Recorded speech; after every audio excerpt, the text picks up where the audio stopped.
Who's ready for another culture moment? Here comes number 6, or as they would show you in China, 6. We're talking about behaviors that will not be helping you to become successful internationally when you work across cultures. Here's another one, inflexibility. Yes, that's a tough one. How to be more flexible when we are so primed to do things a certain way, the way we learned it, the way we think is the right way to do them.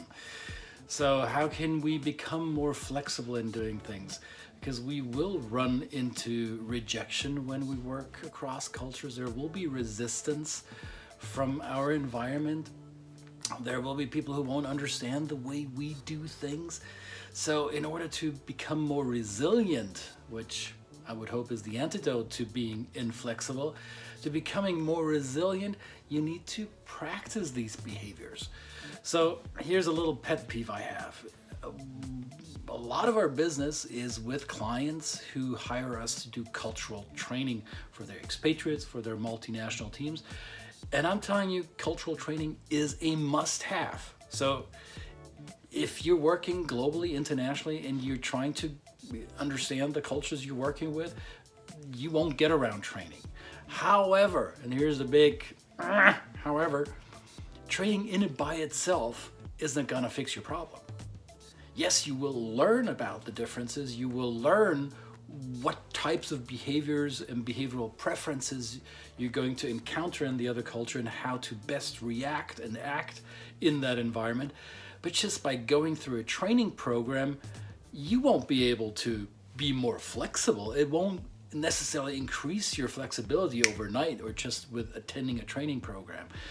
That's why we've been pushing with our clients who are now learning to appreciate that, to do cultural coaching in addition to training. Coaching is the practice of what you have learned, guided with an experienced culture coach. Inflexibility is often the result of a lack of practice of different behaviors.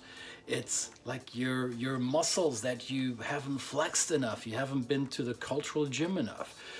And your coach will take you to the gym and outside the gym into the real world to practice your cultures and your behaviors in the other culture.